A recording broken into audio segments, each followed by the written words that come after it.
Handa na ba ang inyong mga puso para sa isang kwentong magbubukas ng ating mga mata sa tunay na kahulugan ng halaga?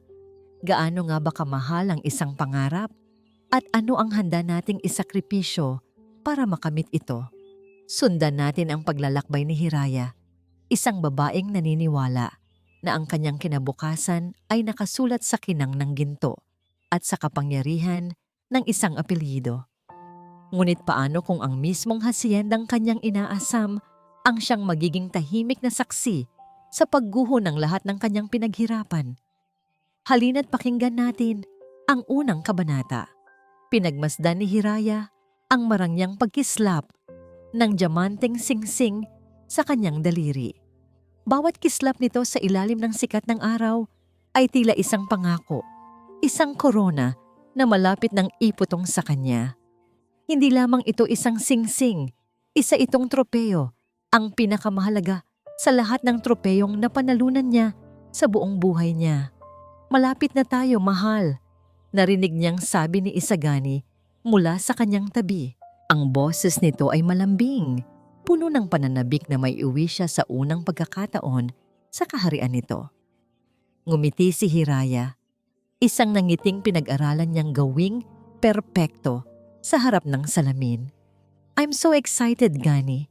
Finally, makikita ko na rin ang Hacienda Amihan Lupa. Ang Hacienda Amihan Lupa.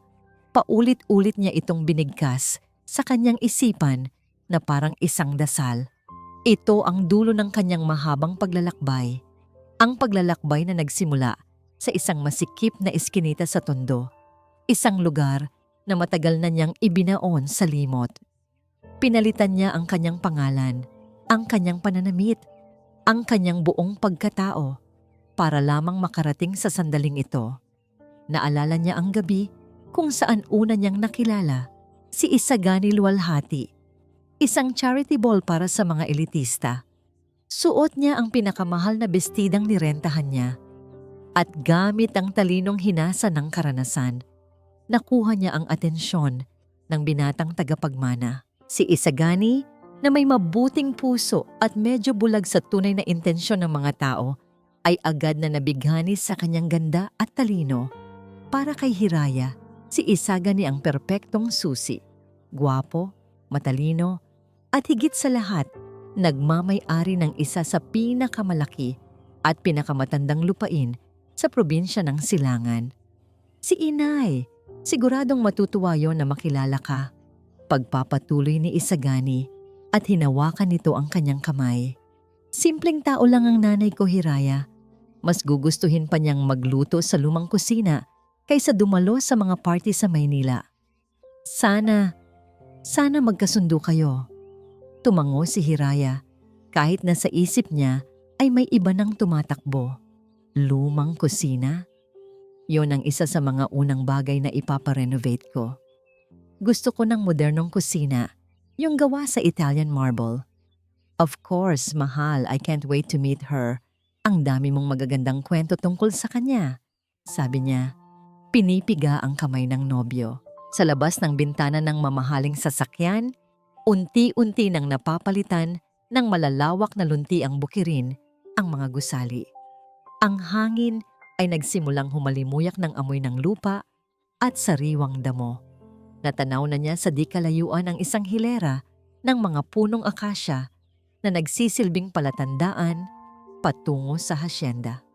Ito na yon. Bumagal ang takbo ng sasakyan nang marating nila ang isang dambuhalang tarangkahang gawa sa itim na bakal. Sa gitna nito ay may nakaukit na letrang L para sa Luwalhati. Sa likod ng tarangkahan, natatanaw niya ang isang mahabang daan na nalililiman ng mga puno at sa dulo nito ang anino ng isang malaking bahay na bato. Welcome home, Hiraya, bulong ni Isagani. Ngumiti si Hiraya, isang tunay na ngiti sa pagkakataong ito. Pakiramdam niya ay isa siyang reyna na dumadating sa kanyang palasyo. Ang lahat ng kanyang pagod, lahat ng kanyang pagsisinungaling, lahat ng kanyang sakripisyo ay nagbunga na. Dahan-dahang bumukas ang malaking tarangkahan.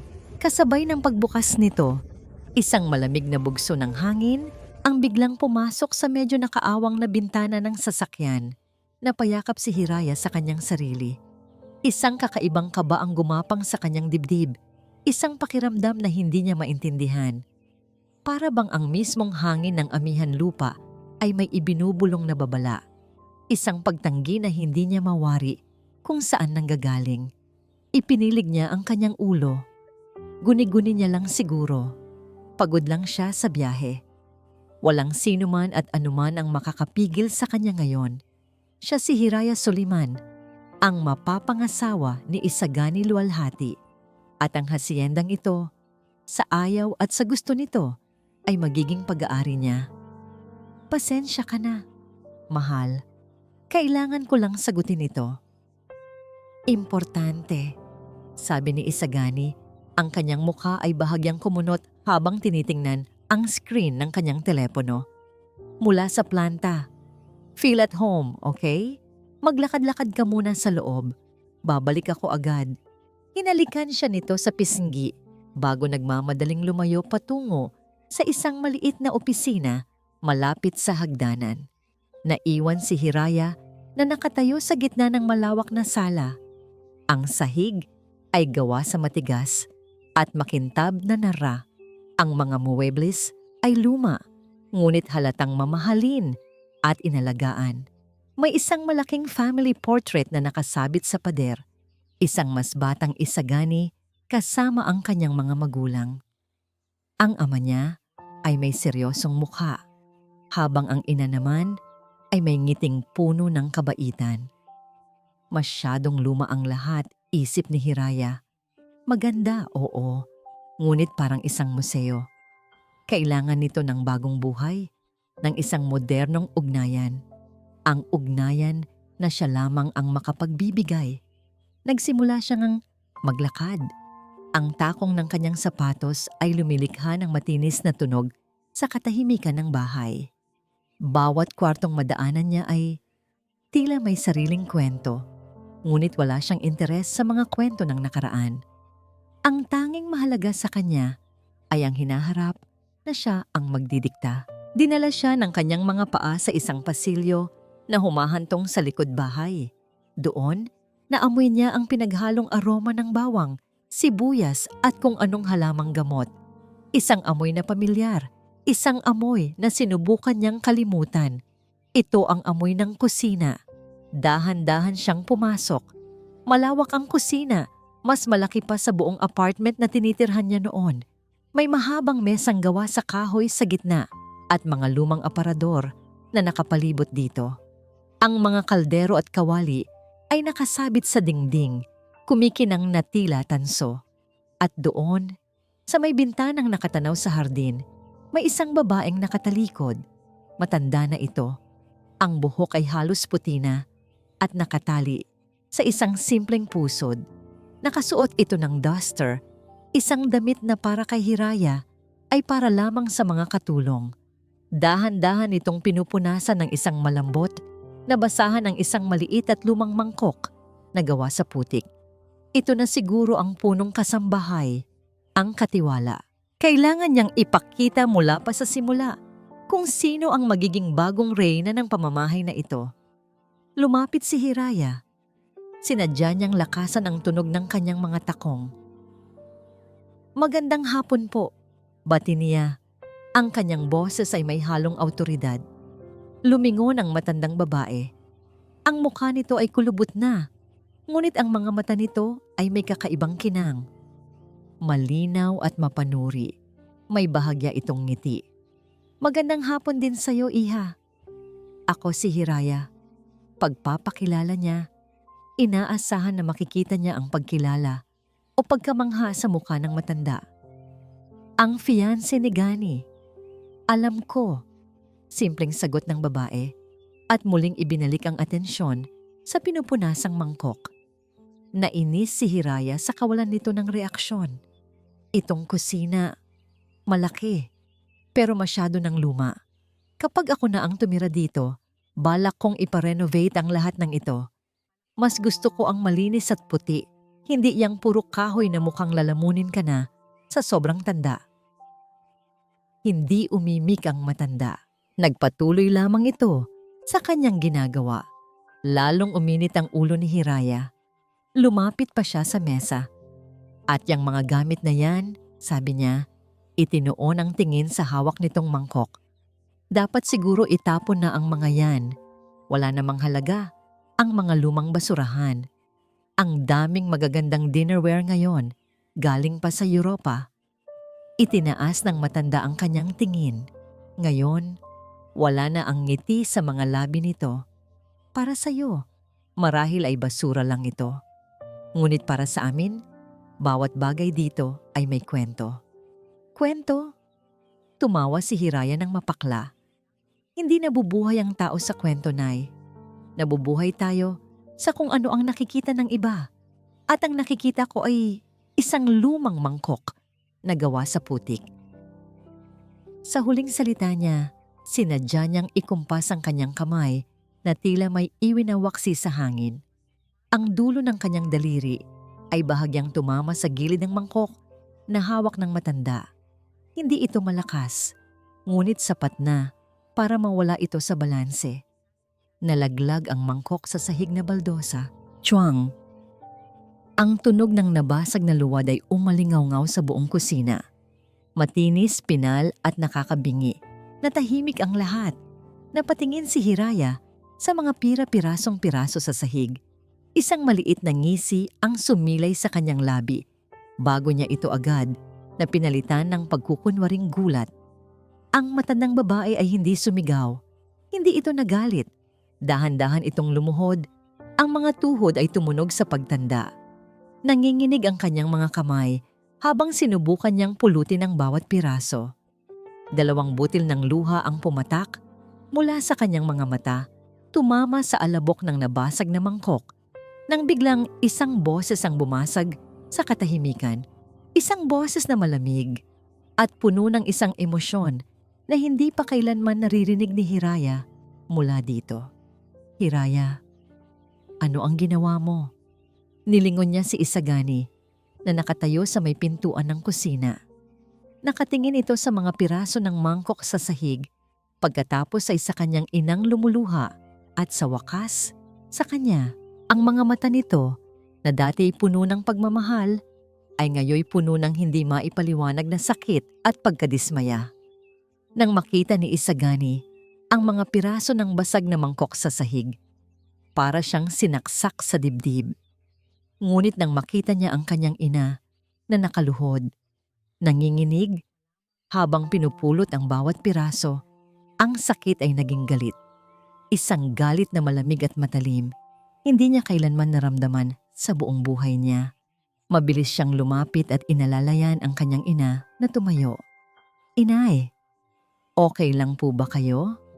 Puno ng pag-aalalang tanong niya. Hinahawi ang ilang hibla ng buhok na tumabing sa mukha nito. Okay lang ako, anak, sagot ni Inang Diwa.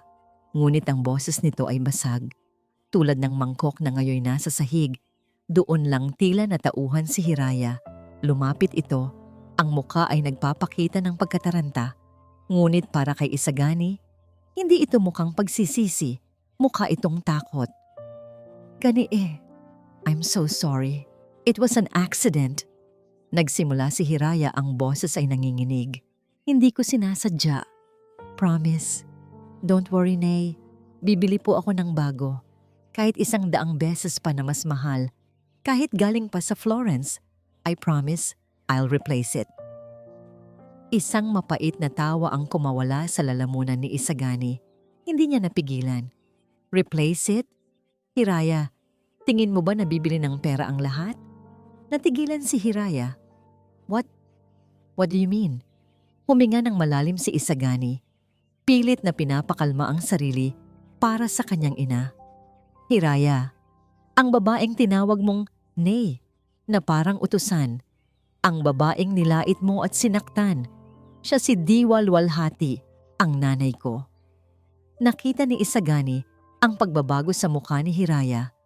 Ang pagkataranta ay napalitan ng purong sindak. Ang kulay sa kanyang mukha ay nawala at napaurong ito ng isang hakbang na tila napaso. Iinay mo? Nauutal nitong sabi. Oo, mariing sagot ni Isagani. At yang mangkok, itinuro niya ang mga piraso sa sahig. Hindi yan basta-bastang putik lang. Regalo yan ng lola ko sa lola ko. Mahigit 100 taon na yan sa pamilya namin. Simbolo yan ng pagmamahal at kasaysayan ng pamilyang ito. Isang bagay na hinding-hindi mo maiintindihan dahil ang nakikita mo lang ay ang presyo ng mga bagay-bagay at hindi ang kanilang halaga. Naramdaman ni Isagani ang marahang pagpisil ng kanyang ina sa kanyang braso. Gani anak, hayaan mo na. Pakiusap nito sa mahinang boses. Ang kabaitan ng kanyang ina, sa kabila ng lahat ang siyang tuluyang sumira sa kung anumang natitirang pagtingin ni Isagani para kay Hiraya. Sa isang iglap, lahat ng alaala nila, ang mga tawa, ang mga pangako, ang mga pangarap ay naglaho. Ang nakikita na lang niya ay isang estranghera, isang babaeng may pusong kasing tigas at kasing lamig ng diamanteng suot nito. Bumitaw siya sa kanyang ina at dahan-dahang humakbang palapit kay Hiraya. Nakatingin lamang ito sa sahig, hindi makatingin ng diretso sa kanya. Lahat ng sinabi mo sa akin, nagsimula si Isagani. Ang boses ay kalmado, ngunit may bigat.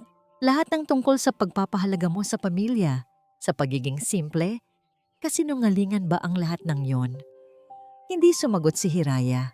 Nanginginig lamang ang mga balikat nito. Hindi na niya kailangan ng sagot. Dahan-dahan, kinuha ni Isagani ang kaliwang kamay ni Hiraya. Malamig ito na parang yelo. Sa huling pagkakataon, pinagmasdan niya ang singsing na isinuot niya dito. Nung gabing nagpropose siya, ang singsing na sumisimbolo sa kinabukasang inakala niyang bubuuin nila ng magkasama. Isang basag na pangarap. Hinubad niya ang singsing mula sa daliri nito. Walang kahirap-hirap itong natanggal. Itinikom niya ang palad ni Hiraya at inilagay sa loob nito ang malamig na singsing. Napatingin sa wakas si Hiraya sa kanya. Ang mga mata ay puno ng luha at pagmamakaawa. Ngunit huli na ang lahat. Wala nang natitirang awa sa puso ni Isagani. Hindi ka karapat-dapat para sa pamilyang ito. Sabi niya, bawat salita ay tila isang hatol. Tapos na tayo. Nagdilim ang paningin ni Hiraya. Ang mga salita ni Isagani, tapos na tayo, ay umalingaw-ngaw sa kanyang isipan. Paulit-ulit, tulad ng tunog ng nabasag na mangkok. Ang pakiramdam ng diamanteng singsing sa kanyang palad ay malamig at mabigat, tulad ng bato na bumagsak sa kanyang dibdib. Hindi niya alam kung paano siya nakalabas ng hacienda Amihan Lupa. Ang mga detalyeng yon ay lumabo na lang sa kanyang isip. Ang tanging naalala niya ay ang pagmamaneho niya sa kanyang sasakyan. Hindi niya alam kung saan patungo. Habang unti-unting lumalatag ang dilim ng gabi, ang mundo niya ay gumuho sa isang iglap. Ang lahat ng kanyang pinaghirapan, ang lahat ng kanyang pagsisinungaling ay nawalang parang bula. Kinabukasan, nagising siya sa kanyang mamahaling condominium unit sa Makati. Tahimik ang lahat, masyadong tahimik, ni hindi niya naalala kung paano siya nakauwi. Nagkalat sa sahig ang mga designer bags, ang mga mamahaling sapatos. Ngayon, para itong walang kwentang kalat, kinuha niya ang kanyang telepono. Puno ito ng notifications, mga text mula sa kanyang mga kaibigan. Sa alta sosyedad, nagtatanong kung totoo ba ang chismis. Mga tawag mula sa kanyang mga kasosyo sa negosyo, nag-aalala sa reputasyon ng kanilang kumpanya. At ang pinakamasakit sa lahat, ang isang balita mula sa isang entertainment blog. Fiancé ni Luwalhati, nakaiskandalo sa hacienda, hati ang puso ni Isagani. Napabuntong hininga si Hiraya. Nilayasan siya ng lakas. Ang lahat ng pagpapanggap niya ay natapos na. Wala na si Isagani, wala na ang hacienda Amihan Lupa, at wala na ang kinabukasang pinangarap niya. Maya-maya, may nag-text sa kanya. Mula kay Marikit Sandoval. Seen the news. Quite a show you put on. Sayang, I almost believed you were one of us. Ang mensahe ni Marikit ay parang nagpatong lang ng asin sa sariwang sugat. Tumayo si Hiraya, ang katawan ay nanghihina. Kailangan niyang umalis dito. Kailangan niyang magtago. Ngunit saan? Wala na siyang pamilya sa Maynila. Ang mga kaibigan niya ay tuluyan ng tinalikuran siya. Ang mga taong nagpalaki sa kanya ay matagal na niyang kinalimutan. Napakasakit. Napakabigat. Hindi niya alam kung bakit, ngunit ang kanyang mga paa ay kusang naglakad patungo sa bus terminal. Doon, bumili siya ng tiket sa pinakamurang bus na patungong Maynila. Hindi na siya pumili kung saan, basta makalayo sa matang mapanghusga ng mga tao. Naglagay siya ng mask at shades, umaasang hindi siya makikilala. Bumalik siya sa Maynila, ngunit hindi sa Makati o BGC. Hindi niya alam kung anong nangyari. Ang mga alaala ay lumabos sa kanyang utak. Pakiramdam niya ay hinila siya ng isang hindi nakikitang puwersa. Bumalik sa kung saan siya nagmula. Bumaba siya sa isang jeepney stop sa isang lugar na puno ng nagtitinda ng isda at sari-saring paninda. Ang ingay, ang amoy ng usok at polusyon, ang siksikan ng mga tao. Lahat ng yun ay pamilyar. Masyadong pamilyar. Nagsimula siyang maglakad sa isang kalsadang siksik sa tao. Amoy, pagkaing kalye at dampi ng balat sa balat. Ang kanyang mga mamahaling sapatos ay nadumihan sa bawat hakbang. Ang bawat sulyap mula sa mga taong nadaraanan niya ay tila naghuhubad sa kanyang pagpapanggap. Pinilit niyang huwag tignan ang mga nakita niya. Ngunit paano niya itatago ang katotohanan na ang bawat sulok, bawat kalye ay pamilyar sa kanya? Nang marating niya ang isang eskinita na halos hindi na madadaanan ng tao, tumigil siya. Doon, nakatayo ang isang hilera ng mga lumang bahay na gawa sa kahoy at pinagsama-samang yero. Ang bawat isa ay nakasiksik sa isa't isa. Ang mga bata ay naglalaro sa kalye. Ang kanilang mga tawa ay puno ng kaligayahan sa kabila ng kanilang kahirapan. Ang isang matandang babae ay naglalaba. Ang kanyang mga kamay ay kulubot, ngunit masigla. At doon, sa dulo ng eskinita, nakatayo ang isang maliit na bahay na may pader na pininturahan ng kupas na asul. Ang bintana ay may nakasabit na kurtinang pinupinong bulaklak. Ang bahay kung saan siya ipinanganak. Ang bahay kung saan siya lumaki bilang si Hiyas. Hindi niya alam kung gaano katagal siyang nakatayo doon, nakatingin lamang sa bahay. Ang kanyang puso ay kumikirot sa halo-halong emosyon, hiya, pagkamuhi sa sarili at isang kakaibang ginhawa. Ang lugar na matagal na niyang tinakasan ay ngayon ang tanging kanlungan na naiwan sa kanya. Doong bahay, sa loob ng nakasaradong pinto, ang lahat ng alaala na pilit niyang ibinaon. Ang lahat ng sakit, ang lahat ng pagmamahal. Ngunit nag-aalangan siyang kumatok. Nag-aalangan siyang bumalik. Kung gaano niya kahaba itinago ang sarili niya, ganoon din kahaba ang kanyang takot na harapin ang mga taong matagal na niyang tinalikuran. Bumuntong hininga siya. Wala na siyang choice. Ngunit bago pa man niya maiangat ang kanyang kamay upang kumatok, biglang bumukas ang pinto. Isang matandang babae. Ang buhok ay kulay abo na at nakapusod. Ang kanyang mukha ay puno ng kulubot. Ngunit ang kanyang mga mata ay matalim. Nakatitig ito kay Hiraya, nagtataka. Maya-maya, lumaki ang mga mata nito. Hiyas? Ang bulong nito, puno ng gulat at pananabik. Ikaw na ba yan, Apo? Hiyas? Ikaw na ba yan, Apo? Ang tanong ni Tia Elena. Ang boses nito ay puno ng pagtataka at may bahid ng kaligayahan. Si Tia Elena, ang nakababatang kapatid ng kanyang namayapang ina, ang tanging kamag-anak niya na malapit sa kanya. Tumango si Hiraya. Ang lalamunan ay tila may nakabara. Hindi niya na mahanap ang boses niya. Hindi niya inasahan ang mainit na pagtanggap. Ngunit iyon ang ibinigay ni Tia Elena. Yumakap ito sa kanya. Isang yakap na puno ng pagmamahal na matagal nang hindi niya naramdaman. "Pasok, apo. Bakit hindi ka nagsasabi na uuwi ka?" sabi ni Tia Elena. Hinila siya papasok sa maliit na bahay. Maliit at masikip ang bahay. Ang amoy ng nilulutong adobo at sariwang kape ay kumalat sa hangin. Naramdaman ni Hiraya ang bigat ng lahat ng pagpapanggap niya. Ang kanyang bag, ang kanyang mga damit, lahat ng iyon ay tila napakalaki at napakababaw sa loob ng simpleng tahanan na ito. Hindi na nagtanong si Tia Elena kung bakit siya naroroon. Marahil, nakita na nito sa kanyang mga mata ang lahat ng sakit at pagkabigo. Sa halip, iginayak siya nito sa isang maliit na upuan at naghanda ng mainit na kape at isang platito ng tinapay. "Kumain ka muna, Hiyas. Payat ka na ng husto," sabi ni Tia Elena. Habang kumakain, pinagmasdan ni Hiraya ang paligid.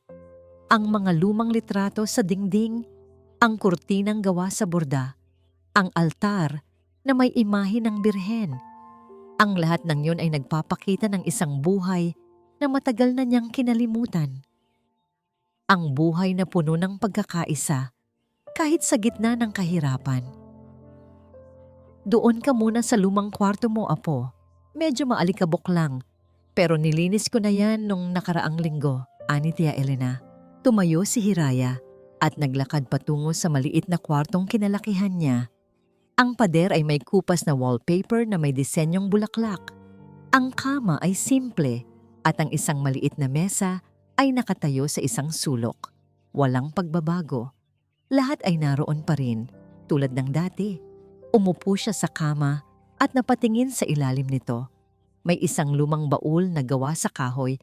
May mga ukit na hindi na gaanong makita dahil sa tagal. Ito ang baul ng kanyang lola. Ang baul na puno ng mga alaala at lihim. Dahan-dahan, hinila niya ang baul. Malakas ang alikabok at umubo siya ng marahan. Nang buksan niya ang baul, isang amoy ng lumang papel, tuyong bulaklak at panis na pabango ang sumalubong sa kanya. Mayroong mga lumang damit, mga pira-pirasong tela, at sa ilalim ng lahat ng iyon, nakita niya ang isang maliit na kahon. Gawa ito sa kahoy at may nakaukit na disenyo ng puno. Binuksan niya ang kahon. Sa loob nito ay may isang itim at puting litrato. Isang litrato ng kanyang lola noong kabataan nito. Maganda at malusog ang lola niya noon. Ang mga mata ay puno ng pangarap. May ngiti ito sa labi at nakasuot ng isang simpleng barot saya. May isang lumang sobre rin sa loob ng kahon. Pinunit na ang gilid nito at mayroon pa ring lumang selyo sa isang sulok. Sa loob ng sobre ay may isang journal. Isang journal na nakabalot sa isang tela na may burdang bulaklak. Isang journal. Ang journal ng kanyang lola. Nanginginig ang kanyang mga kamay habang dahan-dahan niyang binuksan ang journal. Ang bawat pahina ay may dilaw na kulay dahil sa tagal ng panahon. Ang bawat pahina ay puno ng sulat kamay ng kanyang lola. Malinis at maayos. At sa unang pahina, ang petsa, ika-10 ng Hunyo, 1955, ang unang araw ko sa Hacienda Amihan Lupa. Napahinto si Hiraya. Ang Hacienda Amihan Lupa? Ang hacienda ni Isagani. Ano ang koneksyon ng kanyang lola sa haciendang iyon? Isang malamig na kaba ang gumapang sa kanyang dibdib. Hindi ito guni-guni. Ito ay isang bagay na nararamdaman niya mula sa pinakaloob ng kanyang kaluluwa. Nanginginig ang mga kamay ni Hiraya habang binabalik-balik ang mga salita sa journal. Hacienda Amihan Lupa. Ito ay isang pangalan na sinumpa niya, ngunit ngayon, ito ay lumitaw sa kasaysayan ng kanyang sariling pamilya. Hindi niya maintindihan. Bakit? Paano? Binuksan niya ang journal at nagsimulang magbasa. Sa bawat pahina, ang kwento ng kanyang lola ay unti-unting lumilitaw. Ika-10 ng Hunyo, 1950. Ngayon ang unang araw ko sa Hacienda Amihan Lupa. Natatakot ako. Iniwan ko ang aming baryo para magtrabaho sa syudad. Ngunit ang swerte ay hindi pumanig sa akin. Hanggang sa isang araw, nakilala ko si Doña Alona, ang may bahay ng hasyenda. Kinuha niya ako bilang katulong sa bahay sa kondisyon na matuto akong magbasa at magsulat. Hindi ko akalain na may ganitong kabutihan sa mundo. Nagpatuloy si Hiraya sa pagbabasa. Bawat salita ay parang isang patak ng yelo sa kanyang puso. Ang kanyang lola, si Hiyas, ay isang katulong sa hasyenda Amihan Lupa. Ang lola niya na kanyang itinuring na isang huwaran ng pagiging masipag at simpleng Pilipina ay nagsilbi sa pamilyang luwalhati. Ang journal ay puno ng mga kwento ng kabaitan ni Doña Alona, ang lola ng lola ni Isagani. Paano nito tinuruan ng kanyang lola na magbasa ng mga aklat? Paano nito pinagamot ang kanyang lola nang magkasakit? At kung paano ito naging parang ikalawang ina sa kanya? Hindi ito nagtrato sa kanyang lola bilang isang utusan, kundi bilang isang miyembro ng pamilya. Oktubre 20, 1960. Ikinasal ako kay Jose ngayong araw. Akala ko, mawawalan na ako ng pamilya, ngunit hindi. Si Doña Alona ang tumayo bilang ina ko sa altar, at ang regalo niya sa akin, isang mangkok, gawa sa pulang putik mula sa aming probinsya. Tandaan mo, Hiyas, sabi niya, ang tunay na halaga ay hindi nasa ginto, kundi nasa puso at sa kung saan ka nanggaling. Hinding-hindi mo dapat kalimutan ang iyong pinagmulan at ang kabaitang natanggap mo. Nabitiwan ni Hiraya ang journal. Bumagsak ito sa sahig, kasabay ng pagbagsak ng kanyang mundo. Ang pulang mangkok na kanyang sinira. Ang mangkok na ibinigay ng lola ni Isagani sa kanyang sariling lola bilang isang simbolo ng pagmamahal at pagkilala. Ang mangkok na gawa sa putik mula sa kanilang probinsya. Ang mangkok na yon ay hindi lamang isang diwa ng pamilyang luwalhati. Ito ay isang paalala sa kanya, kay Hiyas, sa kanyang pinagmulan. Isang paalala sa kabutihan na natanggap ng kanyang lola. Isang paalala sa mga aral na itinuro sa kanya. Ngunit pinili niyang kalimutan. Pinili niyang itanggi. Para siyang sinakmal ng matinding pagsisisi. Ang lahat ng kanyang pagmamataas, ang kanyang paghamak sa lumang putik ay bumalik sa kanya na parang latigo. Hindi lamang niya nilait ang inang diwa. Hindi lamang niya sinira ang isang diwa. Sinira niya ang isang bahagi ng kanyang sarili, ng kanyang kasaysayan, ng kanyang karangalan. Kung alam lang niya, kung naaalala lang niya ang kwentong yon, ngunit ipinilig niya ang kanyang ulo, hindi niya alam. Pinili niyang kalimutan. Pilit niyang ibinaon ang lahat ng iyon sa ilalim ng mga patong-patong na kasinungalingan. Gumalaw ang pinto at dahan-dahang bumukas. Si Tia Elena. "Hiyas, anak, bakit gising ka pa?" Tanong nito. Nakita ang journal sa sahig at ang nanlulumong mukha ni Hiraya. Yumuko ito at pinulot ang journal. Niyakap ni Tia Elena si Hiraya. "Alam mo ba, Hiyas, bago mamatay ang lola mo, ang huling habilin niya ay sana mahanap mo ang daan pabalik sa kabutihan. Sana ay huwag kang kalimutan ang mga aral na itinuro niya at ang mga taong nagpakita ng kabaitan sa atin." Tumingin si Hiraya sa kanyang tiya. Ang luha ay bumuhos na parang talon. Ang kanyang lola, ang inang diwa, si Isagani. Lahat sila ay biktima ng kanyang pagmamataas at kamangmangan. "Tiya, nagkamali ako. Nagkamali ako ng sobra." Bulong niya, ang boses ay halos hindi na marinig. "Ang mangkok, sinira ko ang mangkok ng lola." Hinaplos ni Tia Elena ang buhok niya. "Alam kong mangyayari iyan, apo. May mga bagay na kailangan nating balikan para matuto. Ang importante ay matuto kang bumangon." Ngunit paano? Paano siya babangon mula sa ganitong pagkakamali? Paano siya makakahingi ng tawad sa mga taong kanyang sinaktan, lalo na kay Inang Diwa at Isagani, nang hindi niya ipinapahiya ang kanyang sarili at ang alaala ng kanyang lola?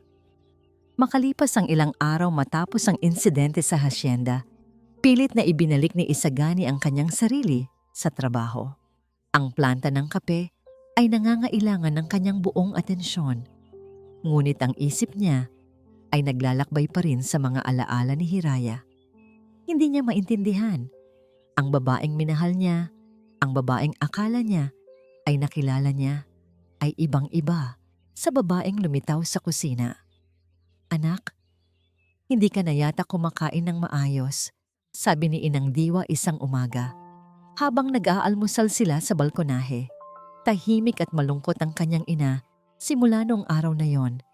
Kahit pa sinubukan nitong maging matatag para sa kanya. "Okay lang ako, Inay," sagot ni Isagani. Pilit nang ngumiti. Umiling si Inang Diwa. "Hindi. Kita ko sa mga mata mo. Ang galit ay parang lason, anak. Pinapatay nito ang kaluluwa at kinukulong ka sa nakaraan. Maaring may dahilan sa likod ng lahat ng yon." Napatingin si Isagani sa kanyang ina. "Anong ibig mong sabihin, Inay?" "Hindi ko alam," sagot ni Inang Diwa. "Ngunit ang isang tao na ganoon kasama ay hindi rin naman siguro biglang nagiging ganoon. Baka may pinanggagalingan." Ang mga salita ng kanyang ina ay nagbunga ng isang katanungan sa kanyang isipan. Posible ba? Posible bang may hindi siya alam kay Hiraya? Ngunit bakit ito magsisinungaling? Bakit ito magpapanggap? Ang pagmamahal niya sa kanya ay totoo, hindi ba? Kinabukasan, habang nasa opisina siya sa Maynila, nakatanggap si Isagani ng isang tawag. Si Marikit Sandoval. "Gani, I heard what happened. I'm so sorry, love. Hiraya." "Well, I always knew there was something off about her," sabi ni Marikit. Ang boses nito ay puno ng pakikiramay. Ngunit merong isang kakaibang tono sa likod nito na hindi nagustuhan ni Isagani. "Marikit, I appreciate your concern but I'd rather not talk about it," sagot ni Isagani. Pilit na pinapanatiling kalmado ang kanyang boses. "Oh, I understand, Gani. It's just, I'm a good friend and I've heard some whispers about Hiraya," patuloy ni Marikit. "Would you like to meet just for coffee as friends? I might have some information that could clarify things for you." Nag-aalangan si Isagani. Hindi niya gusto si Marikit. Alam niyang may tinatago ito, ngunit ang mga salita ng kanyang ina at ang kakaibang pakiramdam ng pagdududa ay nagtulak sa kanya upang pumayag. Baka may maliwanagan siya. Nagkita sila ni Marikit sa isang mamahaling cafe sa Bonifacio Global City. Nakaupo si Marikit sa isang sulok, nakasuot ng eleganteng damit at may mamahaling bag sa tabi niya. Ngumiti ito sa kanya, ngunit ang nangiti nito ay hindi umabot sa mga mata. "Gani, you look so tired," sabi ni Marikit na tila nagmamalasakit. "I know this is hard for you, Hiraya. She's quite the enigma, isn't she?" "Anong ibig mong sabihin?" tanong ni Isagani, diretsahang tumingin dito. "Well, there's a reason why some people call her the Phoenix," bulong ni Marikit. "She rises from the ashes. But what kind of ashes, Gani? No one really knows her past. She came out of nowhere, suddenly part of our circle. No one knows her family, where she really grew up." Nainis si Isagani. "Marikit, kung wala kang konkretong sasabihin, I have to go." "Wait!" Pigil ni Marikit. Inilabas nito mula sa kanyang bag ang isang manipis na brown envelope at inilagay sa mesa. "Bago pa ako magpakita nito sa lahat, I wanted you to see it first. For your sake, Gani. For your peace of mind." Tinitigan ni Isagani ang sobre. "Ano ito?" "Just some interesting facts about Hiraya Soliman. Gusto ko lang na maging handa ka. Ang totoo. Minsan mas masakit kaysa sa kasinungalingan, pero mas nakakapagpalaya." Kinuha ni Isagani ang sobre. Marikit smiled, a triumphant glint in her eyes. "Para yan sa'yo, Gani. Para malaman mo kung sino talaga ang taong minahal mo." Tumayo si Isagani. Ang puso ay kumikirot sa pagdududa. Alam niyang ito ay isang laro lamang para kay Marikit. Ngunit ang nilalaman ng sobre ay nagtulak sa kanya na malaman ang totoo. Lumabas siya ng cafe. Hindi na pinansin ang tawag ni Marikit. Pinagmasdan niya ang siksikang kalsada, ang mga kotse, ang mga taong nagmamadali. Siya naman, nakatayo lamang, hawak ang sobre na tila may nagtataglay ng mabigat na lihim. Nang marating niya ang kanyang sasakyan, umupo siya sa driver's seat. Bago pa man niya paandarin ang makina, nilingon niya ang sobre. Ang kanyang kamay ay nanginginig habang hinahawakan ito. Ano kaya ang laman nito? Ang susi sa lahat ng tanong niya? O ang tuluyang pagkawasak ng lahat ng alaala na nanatili pa sa kanyang puso? Binuksan niya ang sobre, dahan-dahang inilabas ang mga papel sa loob. Matapos ang gabi ng pagbabasa sa journal ng kanyang lola, isang kakaibang kapayapaan ang nadama ni Hiyas. Oo, masakit ang katotohanan. Oo, puno siya ng pagsisisi. Ngunit sa wakas, wala na siyang itinatago. Ang kanyang pagkatao ay nabuo sa kasinungalingan at ngayon, ang kasinungalingang yon ay naglaho. Sa mga sumunod na araw, unti-unti siyang nagsimulang bumangon. Hindi niya agad hinarap ang mundo. Sa halip, nagsimula siya sa pinakamaliit na paraan, sa loob ng bahay ni Tia Elena. Hiyas, anak, huwag mo nang gawin yan, sabi ni Tia Elena isang umaga nang makita siyang nagwawalis ng sahig. Para sa'yo yan, huwag kang mag-alala. Okay lang po, Tia, sagot ni Hiyas at ngumiti. Isang tunay na ngiti, hindi ang ngiting pinag-aralan. Gusto ko lang pong makatulong. Unang beses matapos ang mahabang panahon, muli niyang ginawa ang mga gawaing bahay. Naglinis, naglaba, at nagluto. Hindi na siya pumipili ng pagkain. Bawat kain niya ay mayroong lasa ng pasasalamat. Naramdaman niya ang init ng bahay, ang pagmamahal ng kanyang tiya, at ang simula ng pagbabago sa kanyang sarili. Isang hapon, habang naglalakad siya sa palengke, kasama si Tia Elena, napansin niya ang isang tindahan ng sari-sari na malapit sa kanilang bahay, ang tindahan ni Aling Nena. Madalas siyang bumibili roon nung bata pa siya. Ngayon, ang tindahan ay mukhang nalulugi. Maraming alikabok at halatang wala na itong gaanong paninda. Kawawa naman si Aling Nena. Matanda na kasi, wala na masyadong lakas maghanap buhay. Bulong ni Tia Elena. Naawa si Hiyas. Nakita niya ang kanyang sarili sa tindahan ni Aling Nena, isang bagay na nangangailangan ng tulong na unti-unting namamatay. Kinabukasan lumapit si Hiyas kay Aling Nena.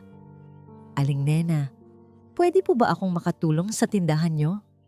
Nagulat si Aling Nena. Ha? Naku Hiyas, wag na. Baka madumihan ka pa. Hindi ka nasanay sa ganitong buhay. Sanay po ako, Aling Nena. At may kaunting alam po ako sa negosyo. Paliwanag ni Hiyas. Kaya ko pong ayusin ang mga paninda nyo at baka po may paraan para dumami ulit ang benta. Nag-aalangan man, pumayag si Aling Nena. Sa unang pagkakataon, ginamit ni Hiyas ang kanyang talino hindi para sa sariling kapakinabangan, kundi para sa kapakinabangan ng iba. Sinimulan niya sa paglilinis ng tindahan. Inayos niya ang mga paninda. Inilagay sa harap ang mga mabilis maubos. Kinumpyut niya ang mga gastos at kita at gumawa ng isang maliit na listahan ng mga dapat bilhin. Kailangan po nating lagyan ng kaunting dekorasyon ng labas, Aling Nena, para mas makita ng mga tao, sabi ni Hiyas. Sinunod ni Aling Nena ang mga payo niya. Sa loob ng ilang araw, unti-unting nagbago ang tindahan. Mas malinis, mas maayos, at dahan-dahan, dumami ang mga namimili. Nagkaroon ng mga bagong customer at ang mga lumang customer ay bumalik. Napakalaking tulong mo sa akin, Hiyas, sabi ni Aling Nena. Ang mga mata ay puno ng pasasalamat. Ang swerte ko sa'yo. Hindi na niya naramdaman ang pagmamataas na dating bumabalot sa kanya. Hindi na niya hinangad ang mga mamahaling bagay o ang pagkilala ng mataas na lipunan. Ang simpleng pasasalamat ni Aling Nena ay mas mahalaga pa sa kanya kaysa sa anumang diamante. Ito ang unang pagkakataon na naramdaman niya ang tunay na halaga ng kanyang sarili. Ang halagang hindi nabibili ng pera, kundi binubuo ng kabaitan at pagtulong sa kapwa. Masaya siya, tunay na masaya. Ngunit ang kapayapaan na yon ay hindi nagtagal. Isang hapon, habang nag-aayos sila ng paninda sa tindahan ni Aling Nena, isang bata ang tumakbo papasok. Ang muka ay puno ng takot. "Hiyas! Hiyas!" sigaw ng bata. "May mga taong mayaman na nagtatanong tungkol sa'yo dito. May dala silang kamera." Napahinto si Hiyas. Nanigas siya sa kanyang kinatatayuan. Ang kamera, ang mga taong mayaman. Walang dudang ito, si Marikit. Alam niya na darating ang araw na ito. Ang kanyang nakaraan ay hahabol sa kanya. Napatingin siya sa labas ng tindahan. Sa di kalayuan, nakita niya ang isang mamahaling itim na sasakyan na pumarada. At mula roon, bumaba si Marikit Sandoval, kasama ang ilang cameraman at reporters. Nakangiti ito, isang ngiting puno ng pagtatagumpay. Ang katahimikan sa palengke ay napuno ng ingay ng mga kamera. Nagsimulang magbulungan ang mga tao. Naramdaman ni Hiyas ang malamig na simoy ng hangin, ngunit hindi ito galing sa amihan lupa. Ito ay galing sa impyernong muli siyang hahabulin. POV, Isagani, Marikit Sandoval. Isang pangalan na nagdulot ng lamig sa puso ni Isagani. Matapos basahin ang manipis na folder na ibinigay nito, hindi na niya maibinalik ang dating tingin niya kay Hiraya. Ang mga litrato ng lumang bahay sa Tondo, ang lumang birth certificate na nagpapakita ng pangalang Hiyas, ang mga pautang at kasong kinasangkutan ng tunay nitong pamilya. Lahat ng iyon ay nagpapatunay na isang malaking kasinungalingan ang buong pagkatao ni Hiraya Soliman. Isang linggo matapos niyang matuklasan ng katotohanan, inimbitahan siya ni Marikit sa isang charity gala sa isang mamahaling hotel sa Makati. Hindi niya gustong pumunta, ngunit may isang bahagi sa kanya na gusto pa ring malaman kung ano ang susunod na mangyayari. Alam niya na may balak si Marikit. Suot ang formal na barong Tagalog. Pumasok si Isagani sa ballroom. Puno ito ng mga mukha na pamilyar sa kanya, ang mga taong kabilang sa kanilang mundo. Ngunit ang mga mata niya ay lumilibot, naghahanap ng anino. Wala si Hiraya o Hiyas. Dapat. Nagsimula ang programa. Umakyat si Marikit sa entablado, nakasuot ng isang formal na gown na kulay emerald. Ngumiti ito sa mga tao at kumuha ng mikropono. Magandang gabi po sa inyong lahat, mga minamahal kong kaibigan at kasosyo. Nagsimula si Marikit. Ngayong gabi, hindi lamang tayo magbibigay ng donasyon sa kawanggawa. Ngayong gabi, ibabahagi ko sa inyo ang isang kwento. Isang kwento tungkol sa katotohanan. Naramdaman ni Isagani ang pagbilis ng tibok ng kanyang puso. Ito na yon. Sa loob ng mahabang panahon, hinahayaan nating balutin tayo ng kasinungalingan. Minsan, ang mga taong pinakamalapit sa atin ang siyang nagtatago ng pinakamadilim na sikreto. Patuloy ni Marikit. Ang kanyang mga mata ay nagpapatuloy sa pagtingin kay Isagani. Ngayong gabi, bubuksan natin ang mga mata sa kung sino talaga ang isang taong kabilang sa ating lipunan. Ngunit may pinagmulan na sinubukan niyang burahin. Ang ilaw sa entablado ay nagbago. May isang malaking screen ang bumaba mula sa kisame. At doon, nagsimulang mag-play ang isang video. Isang investigative report. Nagsimula ang video sa mga lumang litrato ni Hiraya, ang mga ngiti niya, ang mga kasama niyang mga kaibigan sa alta sosyedad. Pagkatapos, dahan-dahang nagbago ang mga eksena. Lumabas ang mga litrato ng isang masikip na eskinita sa Tondo, mga bahay na yari sa yero, mga batang naglalaro sa kanal, at doon, isang bahay na may kupas na asul na pinto. Narinig ni Isagani ang pagbulong-bulungan ng mga tao. Nagulat sila. Ang video ay nagpatuloy, ipinapakita ang mga pamilyar na mukha sa tondo. Isang kapitbahay ni Hiyas noon ang ini-interview, nagsasalita tungkol sa kanyang tunay na pangalan. Si Hiyas yan. Lumaki yan dito. Matagal na kaming hindi nagkikita. Akala namin nakalimot na siya sa amin. Isang shot ng birth certificate. Pangalang Hiyas Soliman.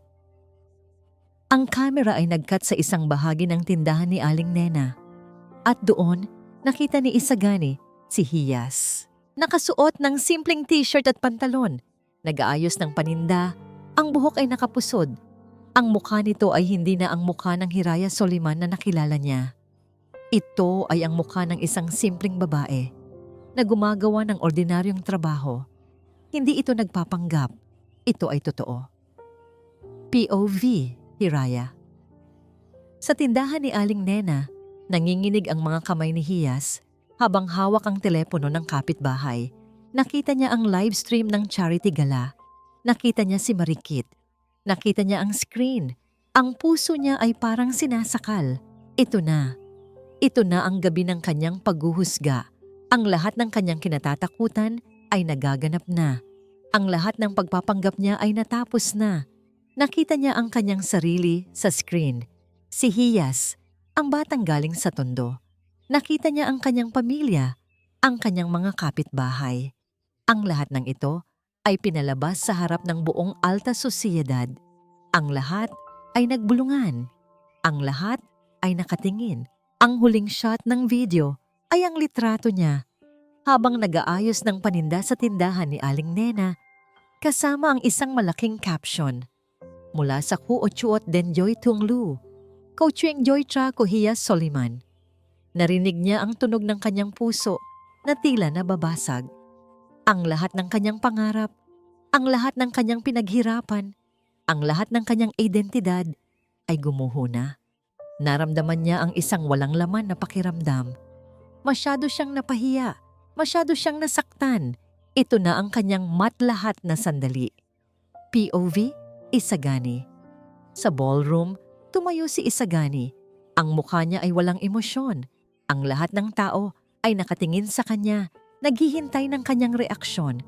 Ngumiti si Marikit, isang nangiting puno ng pagtatagumpay. Lumapit ito sa kanya. Tila inaalalayan siya. Gani, I'm so sorry.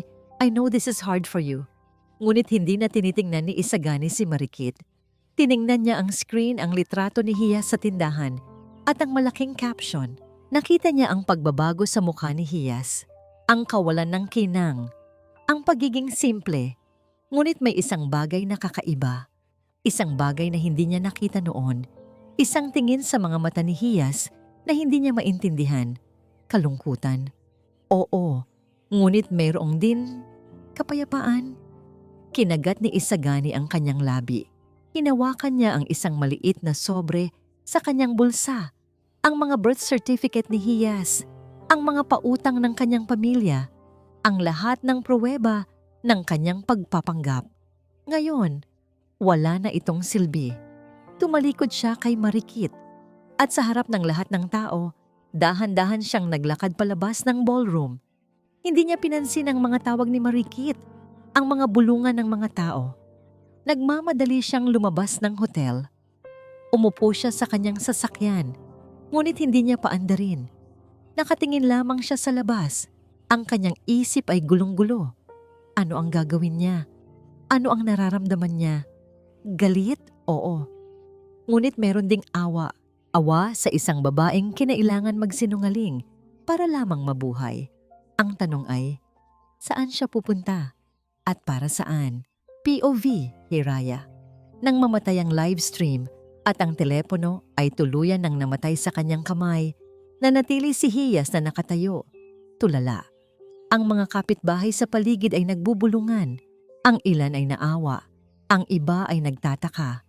Ngunit sa gitna ng lahat ng ingay na yon, isang kakaibang katahimikan ang bumalot kay Hiyas. Isang kapayapaan.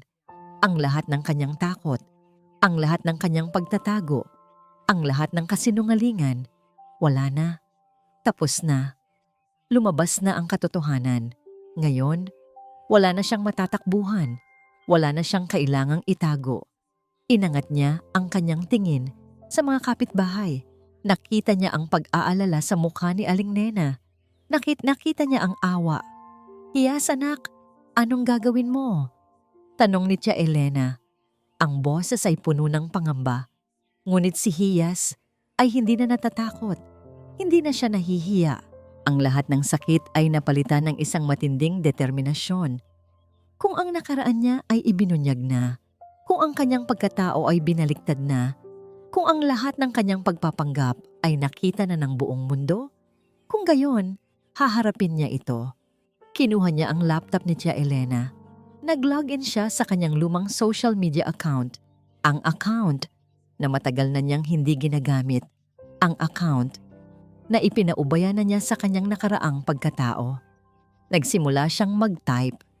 Hindi para magbigay ng depensa, hindi para magpaliwanag, kundi para umamin, para humingi ng tawad, para ipakita ang kanyang tunay na sarili.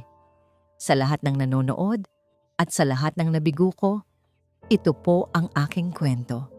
Nagsimula siyang magsulat. Isinulat niya ang kanyang buong paglalakbay.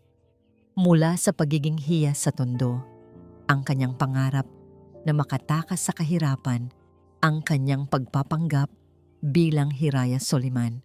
Sinulat niya ang lahat ng kasinungalingan, ang lahat ng pagsisikap niyang burahin, ang kanyang nakaraan. Nagsinungaling ako, nagpanggap ako. Inakala ko na ang kayamanan at posisyon ang tanging daan patungo sa paggalang. Inakala ko na ang aking nakaraan ay isang kahihiyan na kailangan kong itago. Ngunit ang pinakamabigat sa lahat, ang kwento tungkol sa mangkok, ang journal ng kanyang lola, ang kabaitan ng pamilyang luwalhati, ang pagkasira ng diwang simbolo ng pagmamahal at respeto. Walang salita ang makakatumbas sa aking pagsisisi. Kay Inang Diwa, sa pamilyang luwalhati, at lalong-lalo na kay Isagani, ako po ay humihingi ng tawad. Ang aking pagmamataas at kawalan ng paggalang ay nagdulot ng sakit at hindi iyon matatakpan ng anumang halaga ng pera o posisyon. Ngayong gabi, hindi na ako si Hiraya Soliman. Ako si Hiyas. Si Hiyas na ipinanganak sa tondo, na lumaki sa gitna ng kahirapan at nagkamali ng napakalaki. Hindi ako nagpapaliwanag. Ako ay umaamin at nangangako ako na mula ngayon, haharapin ko ang aking sarili, ang aking nakaraan, at ang aking kinabukasan ng may katotohanan at pagpapakumbaba. Sisikapin kong patunayan na ang halaga ng isang tao ay hindi nasa kanilang apelyido o sa kanilang kayamanan, kundi sa kanilang puso at sa kanilang kakayahang bumangon mula sa pagkakamali. Pagkatapos niyang tapusin ang post, pinindot niya ang post. Isang malaking buntong hininga ang lumabas sa kanyang bibig, para siyang nabunutan ng tinik.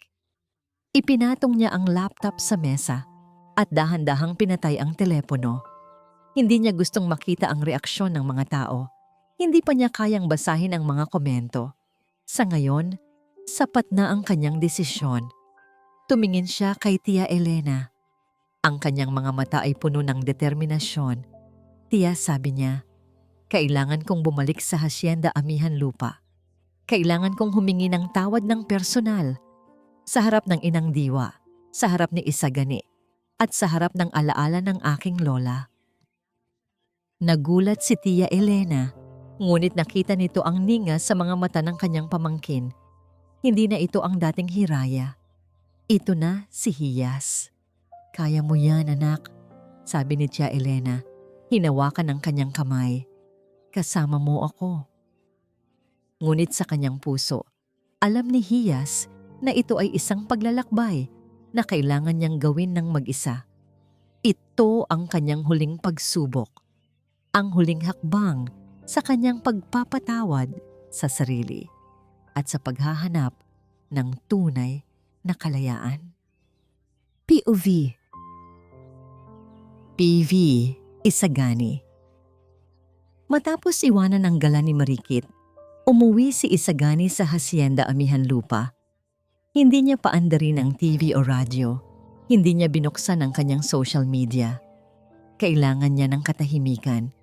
Ngunit ang katahimikang yon ay napuno ng ingay ng kanyang isip. Ang mga litrato ni Hiya sa tondo, ang kanyang simpleng pamumuhay, ang pangalan niyang Hiyas. Lahat ng yon ay naglalaro sa kanyang isipan. Hindi siya nakatulog ng maayos ng gabing iyon. Kinaumagahan, nakita niya si Inang Diwa na nagdidilig ng mga halaman sa hardin. Lumapit siya sa kanyang ina.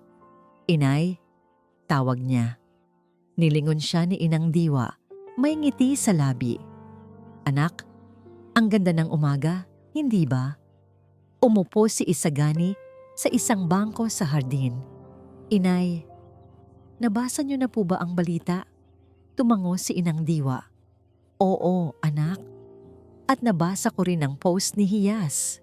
Napakunot ang noo ni Isagani. "Hiyas? Ang tunay niyang pangalan, anak," sagot ni Inang Diwa. Malumanay, may mga tao talagang napipilitang magtago ng kanilang sarili para lamang mabuhay. Hindi iyon tama, pero minsan, kailangan mong tingnan ang dahilan sa likod ng kanilang ginawa. "Pero inay, sinira niya ang mangkok. Nilait niya kayo," sabi ni Isagani. Ang galit ay muling bumabalik. "Oo, anak. Nasaktan ako," sabi ni Inang Diwa. "Ngunit ang puso ko ay mas masakit para sa kanya. Gaano nga ba kahirap mabuhay na may itinatagong kasinungalingan? Gaano nga ba kahirap ang umakyat ng napakataas at pagkatapos ay mahulog ng napakababa?" Huminga ng malalim si Isagani. "Inay, sa tingin niyo, may pag-asa pa para sa kanya?" Ngumiti si Inang Diwa. Ang tunay na halaga ng isang tao ay hindi nasa nakaraan niya, kundi sa kung paano siya bumabangon mula sa kanyang pagkakamali. Ang pagpapatawad, Gani, ay hindi para sa kanya lang. Ito ay para din sa kapayapaan ng puso mo. Napakaramdaman ni Isagani ng isang bagay na matagal nang nawala. Isang pag-asa. Biglang may narinig silang kaluskos sa tarangkahan ng hasyenda. Hindi ito ang tunog ng kotse, para itong tunog ng yapak ng tao. Napatingin si Isagani sa gate. Dahan-dahan itong bumukas. At doon, nakita niya si Hiyas. Nakasuot ito ng isang simpleng dress. Walang make-up. Ang buhok ay nakapusod. Ang kanyang mukha ay payat. Ngunit ang kanyang mga mata ay may kakaibang kinang, hindi na ang kislap ng ambisyon, kundi ang kinang ng kapakumbabaan. Naglakad ito, bawat hakbang ay mabigat, ngunit determinado. Nilingon ni Inang Diwa si Hiyas at isang matamis na ngiti ang sumilay sa kanyang mga labi. Nang makalapit si Hiyas, dahan-dahan itong lumuhod sa harap ni Inang Diwa. Hindi siya nagsalita. Nanginginig lamang ang kanyang mga balikat habang ang luha ay dumadaloy sa kanyang mga mata.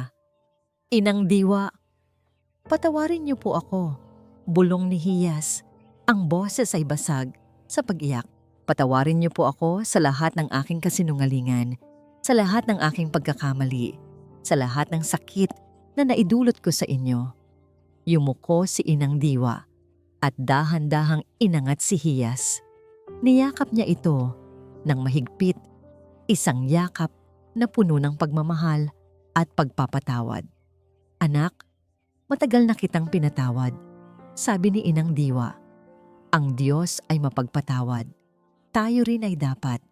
Ang mahalaga ay ang matuto ka sa iyong pagkakamali at bumangon ka ng may bagong puso."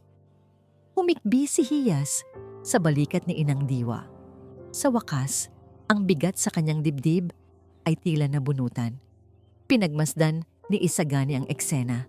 Ang kanyang ina na may walang hanggang kabaitan at si Hiyas na sa wakas ay nagpakita ng kanyang tunay na sarili.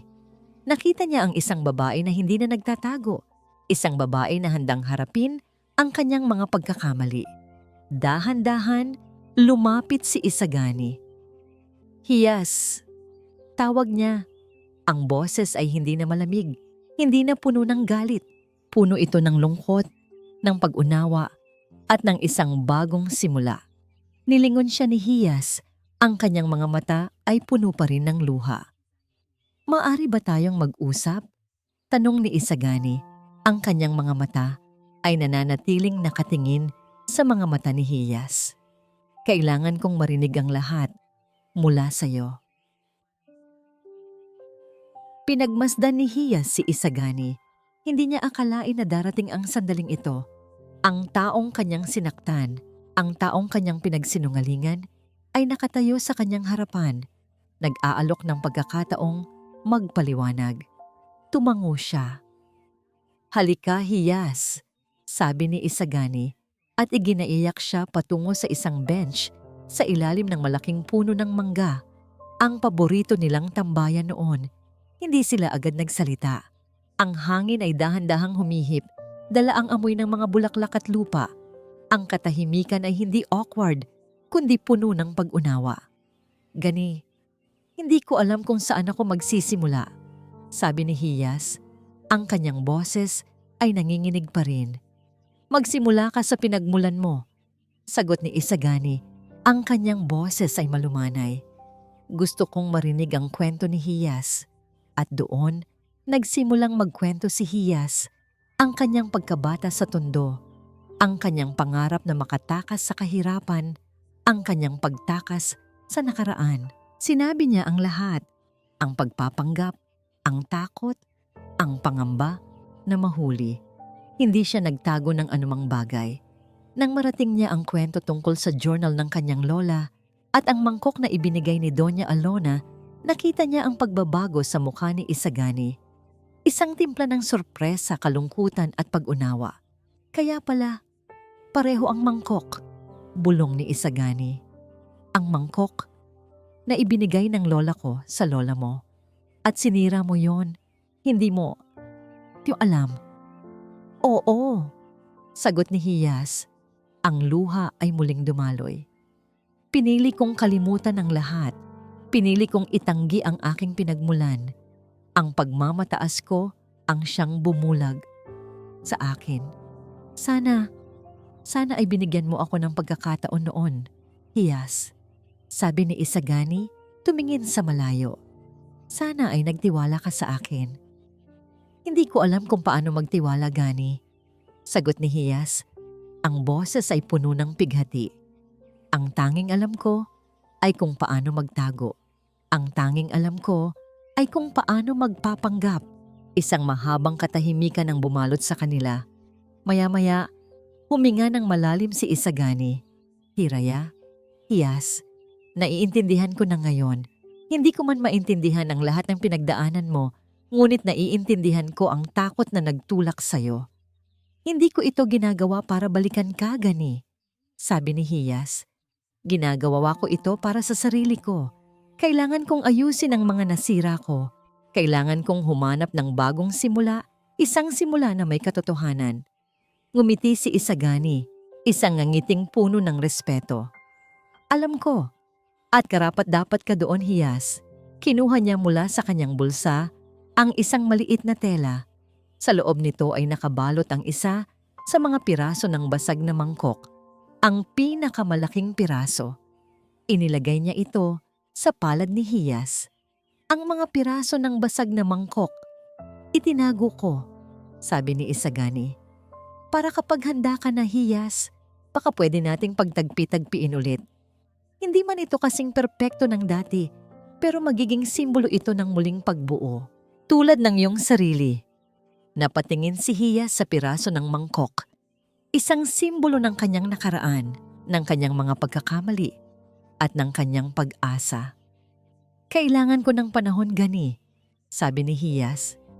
"Kailangan kong patunayan sa sarili ko na kaya kong bumangon ng mag-isa. Sa Tondo, sa kung saan ako nagmula, kailangan kong gamitin ang aking mga natutunan para makatulong sa mga taong katulad ko na nangangarap ding makatakas." "Hihintayin kita, Hiyas," sabi ni Isagani at ngumiti. Isang nangiti na puno ng pangako. "At susuportahan kita sa lahat ng gagawin mo. Ang pamilyang luwalhati ay naniniwala sa pangalawang pagkakataon, lalo na kung ito ay may kasamang tunay na pagbabago. Iyon ang huling beses na nag-usap sila ng masinsinan. Lumipas ang ilang buwan. Si Hiyas ay nanatili sa Tondo. Nagtatrabaho siya ng masikap. Hindi lamang siya tumulong kay Aling Nena, kundi nagsimula rin siyang magturo ng mga basic entrepreneurship skills sa mga kababaihan sa kanilang komunidad. Nagsimula siyang maging inspirasyon. Ang kanyang pangalan, Hiyas, ay muling naging simbolo ngayon ng pag-asa at pagbabago. Isang hapon, habang abala si Hiyas sa isang community project, may isang sasakyan na pumarada sa di kalayuan. Bumaba mula roon si Isagani. Hindi siya nakasuot ng formal na damit. Nakasuot lamang siya ng simpleng polo shirt at jeans. Naglakad siya palapit kay Hiyas. Ngumiti ito sa kanya at sa pagkakataong ito, ang nangiti ni Hiyas ay naging mas malawak at mas totoo kaysa kailanman. Hindi na niya kailangan ang hasyenda amihan lupa para maramdaman ang kanyang halaga. Hindi na niya kailangan ang isang apelyido para maramdaman ang paggalang. Natagpuan niya ang lahat ng iyon sa kanyang sarili, sa kanyang pinagmulan, at sa mga taong kanyang piniling tulungan. At ang pag-ibig ay maaaring maghintay. Ang tunay na pag-ibig ay hindi lamang tungkol sa dalawang tao, kundi sa dalawang kaluluwa na handang lumago at magpatawad. Sa kwento ni Hiyas, natutunan natin na ang tunay na halaga ng isang tao ay hindi nakikita sa kislap ng diamante o sa luho ng isang hasyenda. Ang totoong yaman ay nasa puso, sa pagpapakumbaba, sa katapatan, at sa kakayahang bumangon mula sa pagkakamali. Ang nakaraan ay hindi dapat takasan, kundi harapin upang mas lubusan nating matuklasan ang ating sarili at ang kapangyarihan ng pagpapatawad, hindi lamang sa iba, kundi maging sa sarili. Ang pagmamahal, kapag itinayo sa pundasyon ng katotohanan at paggalang, ay may kakayahang muling buuin ang basag na pangarap. Maraming salamat po sa inyong walang sawang pagsubaybay sa kwentong ito ng pag-ibig, pagbabago at pagpapatawad. Umaasa po kaming nag-iwan ito ng malalim na marka sa inyong mga puso. Ibahagi po ninyo sa amin sa comment section kung ano ang inyong pinakanagustuhan sa kwentong ito o kung anong uri ng kwento ang nais ninyong marinig sa susunod. Kung nagustuhan ninyo ang kwentong ito, huwag po kayong mag-atubiling i-like. I-share ito sa inyong mga kaibigan at pamilya. At syempre, pindutin na rin po ang subscribe button para lagi kayong updated sa mga susunod pa nating kwento. I-click nyo na rin po ang notification bell para kayo ang laging unang makarinig sa aming mga bagong upload. Hanggang sa muli, paalam!